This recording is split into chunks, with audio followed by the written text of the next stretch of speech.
Hello everyone, welcome to yet another day in this clown decade, the decade where things are only going to get worse before they get better. And today I am going to go through something that really does show that, we really are at peak worse before it gets better. I am of the opinion that this report is going to be so shocking to normies that they are finally going to realise that something probably needs to be done. Because the attitudes and the opinions that we go through in the Times today, well, they're not necessarily the attitudes and opinions that I would say represent my group of friends. They are certainly ones that I have seen get more and more popular, at least when it comes to what the mainstream wants to represent as young people for the past few years. So what the hell am I talking about? Well, the Times put out an in-depth article today, and it is a bit of a mammoth, so I'll try and pick out the most important bits. Gen Z think UK is racist and would not fight for their country. Definitive Times research gives a voice to a young generation who have become disillusioned with national institutions. And is it any wonder? There has been a push from all sides, and the Tories did nothing about this, by the way, to try and make Britain seem like one of the worst places to live ever.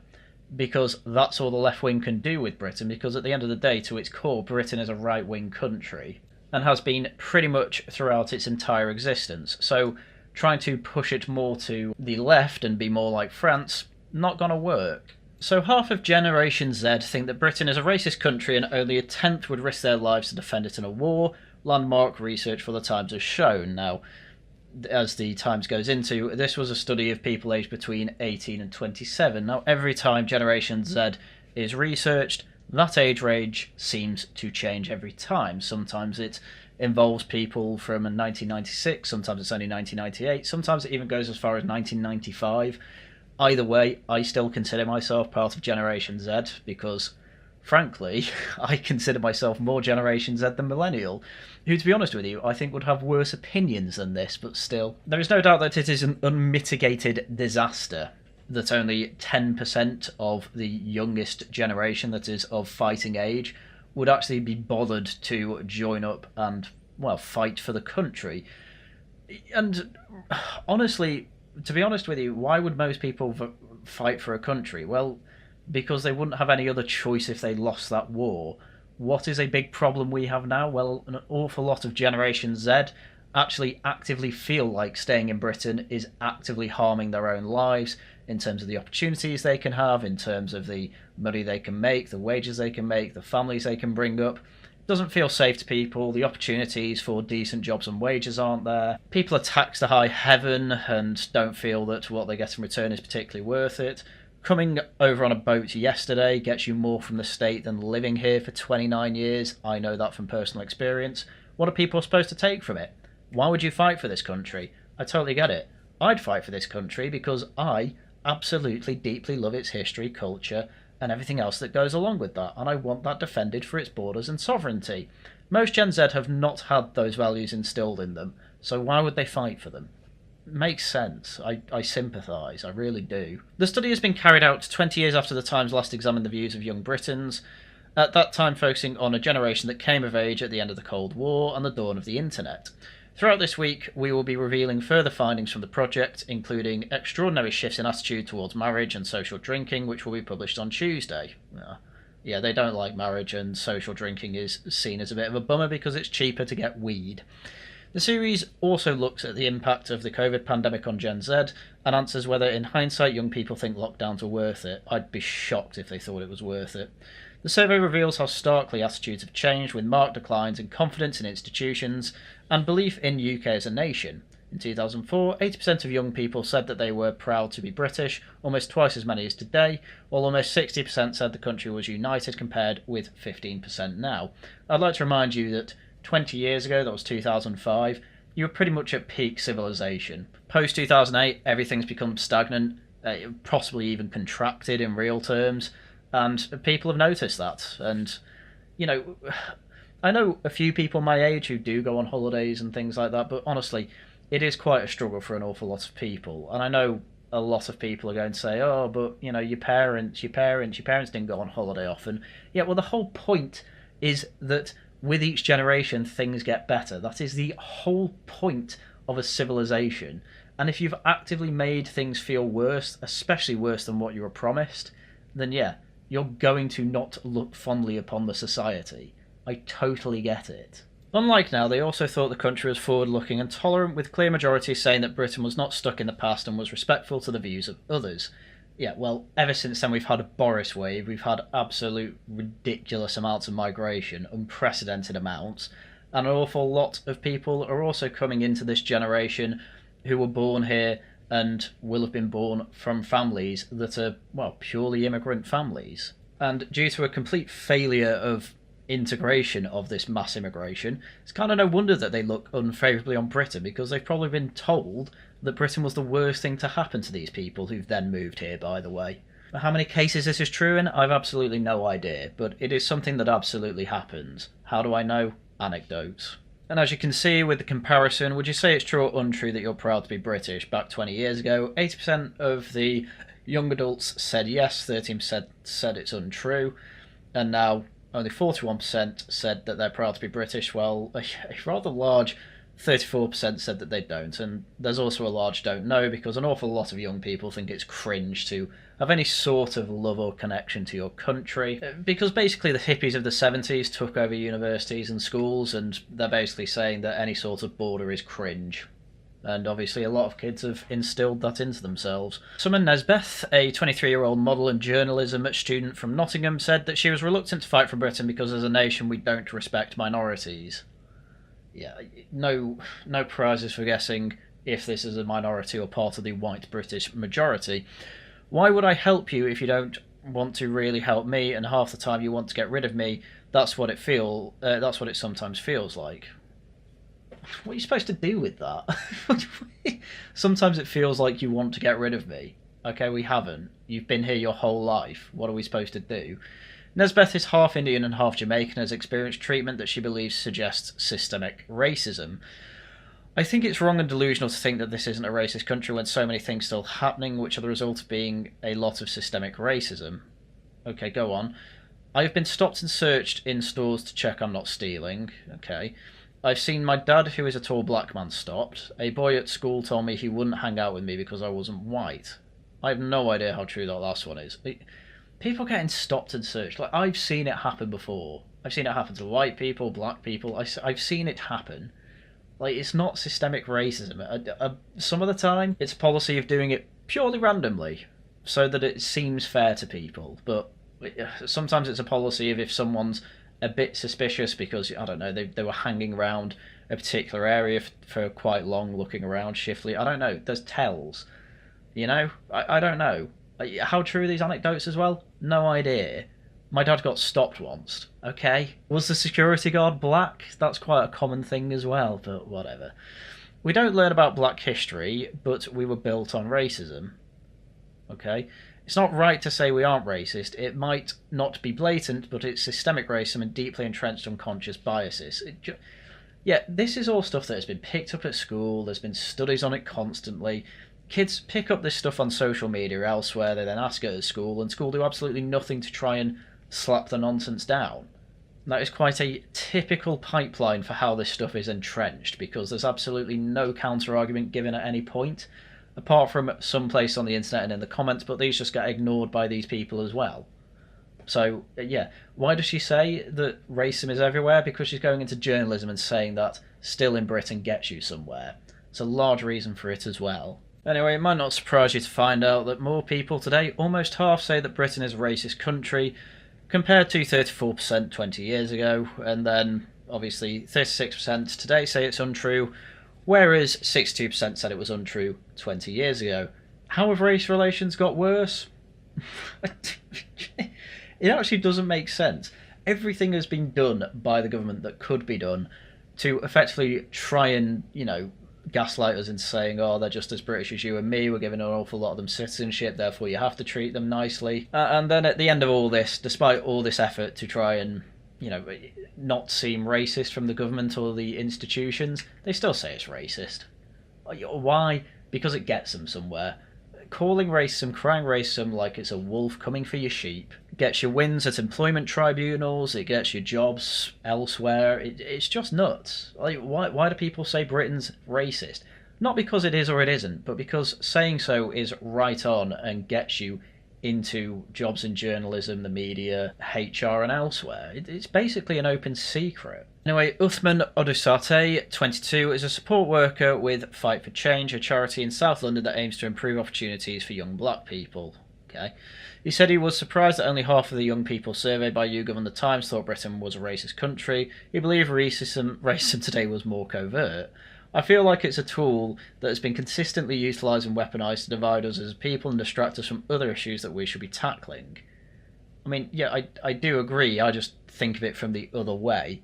You know, why do leftists go on about racism all the time? Because it gets them things and is a distraction from actual issues that are happening right now. For example, there's basically a black market of people thieving, pinching, and committing burglaries so they can sell these stolen goods in underpasses in London and in other cities. I'm sure it's happening as well. But there's people on Twitter who have basically documented that they've literally seen stolen Lime bike batteries, like a literal LiPo battery, like a literal lithium-ion battery, it might be that, I'm not sure, was used to weigh down a piece of tarpaulin for a shop front.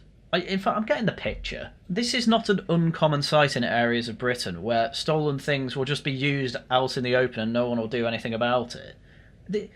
This is a problem I've been going on about for a while. There is no law and order in Britain. Doesn't feel like there's any. Shops have to do even more to prevent loss via locking up cabinets, putting GPS tags on some steaks, putting one load of baby formula out because that gets stolen an awful lot as well. Oh, people just want to feed their babies. No, they're stealing it to sell it at below retail prices for people so that some thieves can make some money. That is what's happening. There is no mother stealing baby formula.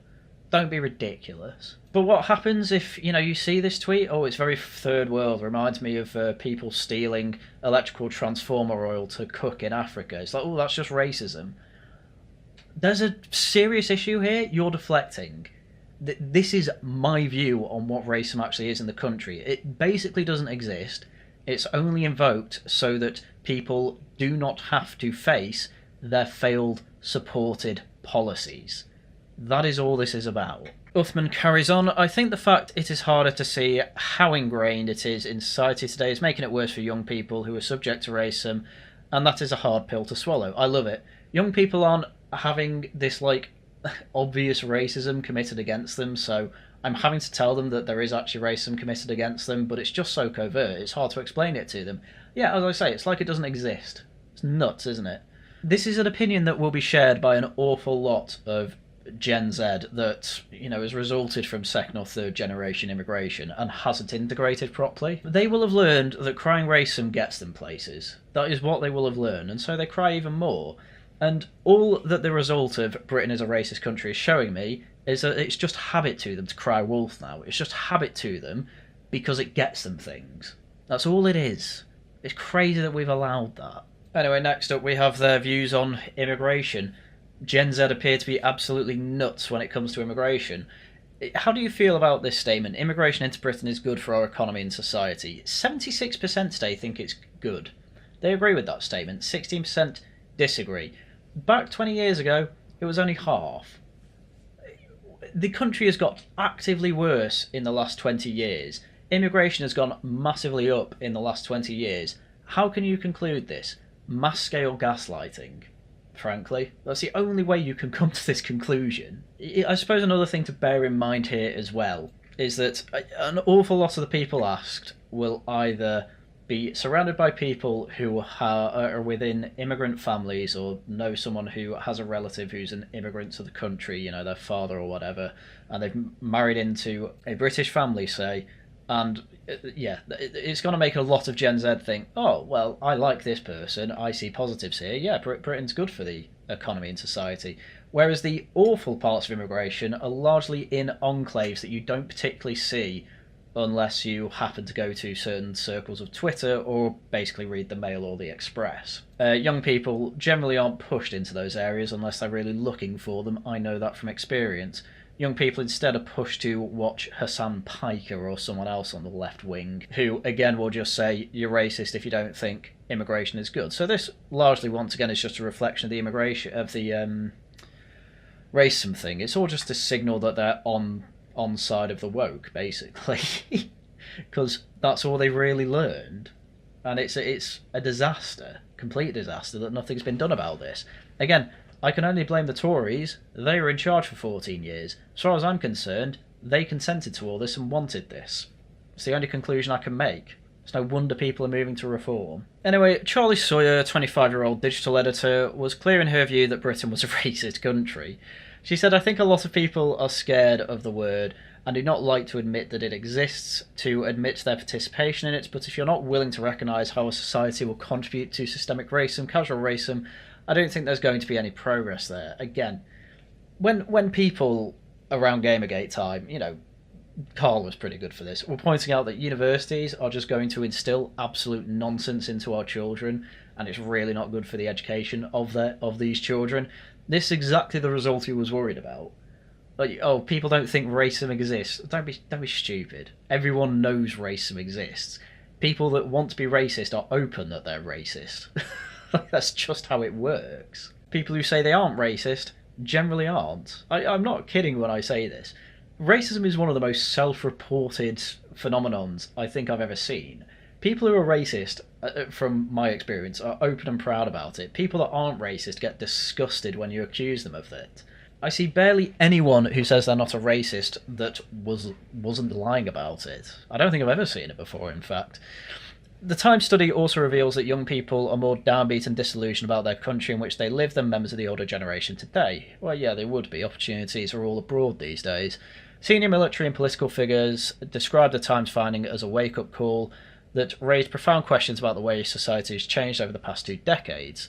General Sir Patrick Sanders, who was head of the British Army until June last year, said, "If we aren't prepared to fight for our freedom and the way of life as we have always done, then we will become prey in a world of predators. It must lead a concerted effort to change attitudes in a way that the next generation appreciates the reality of challenges we now face as a country which impact our security at home." Yeah, well, you're 20 years too late from the looks of it. Well, seriously, how do you change this stuff overnight in your view? I have ideas, but I don't think you're going to like them. It's going to have to be quite heavy-handed, and in an awful lot of ways I imagine people would see it as illiberal, but, well, in my view, frankly, it won't be illiberal. It will be Chad liberalism, muscular liberalism, if you will.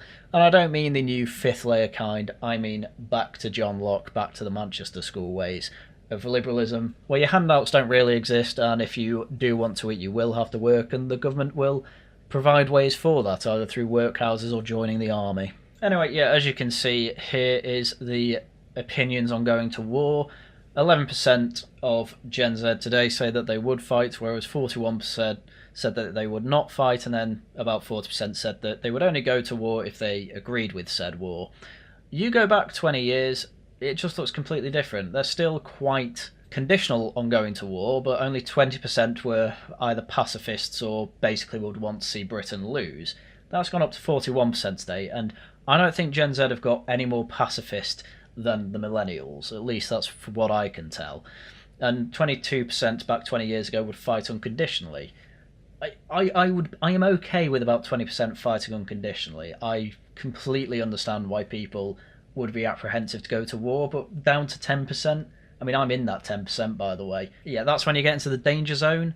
Less than half of Gen Z saying that they'd fight. You've not got a fighting army, frankly. You could barely conscript these people. You're screwed. And the thing is, typically with questions like this, you have completely different opinions from people if there is actually a national security threat. That's the thing with Britain. Nobody really feels like there is one, despite the fact that we have tens of thousands of people on terror watch lists. And then only once in a while do you get a terrorist attack. But people are too complacent. They think that our institutions are the ones that are going to keep that under control. Well, the thing is that at the end of the day, the army's got to be the one who actually keeps the peace and has to be there as a deterrent for other nations from invading us. But if you don't have one, where's the deterrent? And that's the thing. If there was an imminent invasion, would you fight then? I reckon it would move more towards, yeah, I would fight for the country, but I don't think it would move an awful lot, to be honest with you. Again, unmitigated disaster. Thank you, Tories. This isn't helped as well that unconditional trust in institutions just isn't there. Today versus 2004, trust in the police among victims. How much would you trust the police if you were a victim of a crime? Look at that, 10%, 11%, sorry, would say a lot. 51% would say a little. Almost a third wouldn't trust the police at all. And I'm not gonna lie to you here. I think I'm in that third. How could you trust the police from all the horror stories that I've heard? From my own anecdotes of people I know who have been robbed, reported it to police, and nothing happens. There was a barrister reported yesterday who had his houseboat robbed and valuables taken, and the burglar left I think it was a release form from the prison, something like that. He basically left a taunting calling card saying, "This is my name and here's my address. I was let out literally today, like 2 hours ago, and I've already burgled." So he went to the police station to hand it in, saying, "I've just been taunted. Here's can you go arrest him, please? Here's his name and address." They didn't do anything. Yeah, no duh, I'm in that 31%. The police won't even do anything when they have all the information they need to arrest someone. And then, how much would you trust the police if you were accused of a crime? Again, just rock bottom. 7% they trust a lot. 46% don't know. Over a third would say I wouldn't trust them at all if I was accused of a crime. And, well, this is the problem. What exactly does it mean to trust the police if I was accused of a crime? I trust that they wouldn't bother arresting me. For God's sake, that Nando's story as well in London. A poor waitress was smacked in the face by a customer with a plate. It took the police 6 months to arrest the guy, despite the fact he was on CCTV doing it. And there were police at that Nando's, by the way, who did nothing. Yeah, no duh, I'm in that 36%. I don't trust them to arrest me if I'm accused of a crime. It's nuts. Total disaster. Unmitigated disaster. And there doesn't seem to be any panic around this from anyone in the political class, because they're completely disconnected from all this. This is why reform is so popular. They understand that these statistics exist and they want to do something about it. Anyway, back to anecdotes. Sophia Morgan, 25, writes and TikToks about her experience living in the UK with Crohn's, a chronic inflammatory bowel disease. Her lifelong illness means she has frequent contact with the NHS, and her experience with people, especially the nurses, who work in health service, have been overwhelmingly positive. Yeah, people have positive things to say about nurses and doctors when it comes to actual interpersonal level. They're pretty good at that. The problem with the NHS is the overall management. It needs complete reform at a management level. Nurses and doctors, generally, they're pretty good. The main criticism I think I have with nurses is that quite a few of them can turn out to be quite lazy from anecdotes I've heard, but they're pretty anecdotal and I don't want to paint them all with that brush. I do know basically every NHS nurse that I know does steal from the NHS, though, I will say that. Sophia, I think the NHS are the backbone of the country. As someone with Crohn's, I've personally seen what they sacrifice for not a huge amount in return. What's their job? What are you on about? I mean, I'm not going to lie. People I know with long-term illnesses, never impressed really with the NHS. She was aware that bread shortages and funding presented risks to her health. I really trust the NHS. I know that if I'm in a life-threatening condition, again, they will save me. I know they'll take care of me. Blah, blah, blah, blah, blah, blah, blah. You get the idea. The ridiculous thing is that for some reason people don't think this happens in other countries. Like, if this happens in Germany, yeah, you'll be treated. In fact, you'll be treated better. In America, same thing, but yeah, sure, you might have to pay for it. It's just... The UK is not unique with its NHS, and it's actually one of the worst in the world, but... Well, in the Western world, I should say, but not many people really know the statistics all around that. They just think, oh, if you want to get rid of the NHS, you're just trying to sell it off to America, and we'll be like America, and it's just a nonsense. Totally expected, as I say, because a lot of these people won't pay attention to what's going on in the world around them, as most people won't. It's understandable, as I say. So, opinions were nuanced and varied with Gen Z. Joel Pitchers, 23, of Hartlepool, works as a technician for the NHS facilitating training for medical students. He understood why his generation might be unwilling to fight and believed national service was likely to become a necessity to bolster the country's defence. I don't actually agree. You need people to like the country to defend it. That's all you need to do. You don't need to go as far as national service. National service is addressing like a sixth order problem from one that basically stems from, well, obviously it's a few problems, but one that's basically resulted in people not particularly liking the country. A big one because I don't think an awful lot of people feel particularly free in terms of they don't have the funds or capital available to start a family, go out regularly, have a normal social life. It genuinely seems like that is a difficult thing for Gen Z to do. When asked why he thought many of his generation would not take part in national service, he said, "People don't want to die, it's human nature, but I think people should have a good look at their values and what they stand for.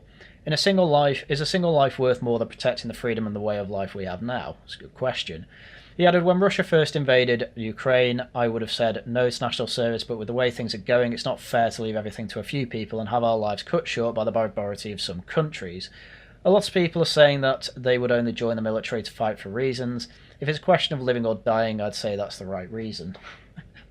Not going to lie, based guy, I can understand why he wants national service, but as I say, I think that's addressing a sixth order problem than rather the core first order problem. But yeah, absolutely. To put it another way, when you're defending a country, you're not defending any particular value, because values transcend time and space. That's, we have values now, but they're not going to be our values forever. So what we're actually doing is defending the sovereignty of the country to experiment and discover new values, get rid of old ones that don't necessarily apply anymore, have the freedom to do that as a sovereign country. That's why we're doing it, and this guy understands it, so good man. Sergeant Valerie Murdoch, 28, is in the Royal Military Police.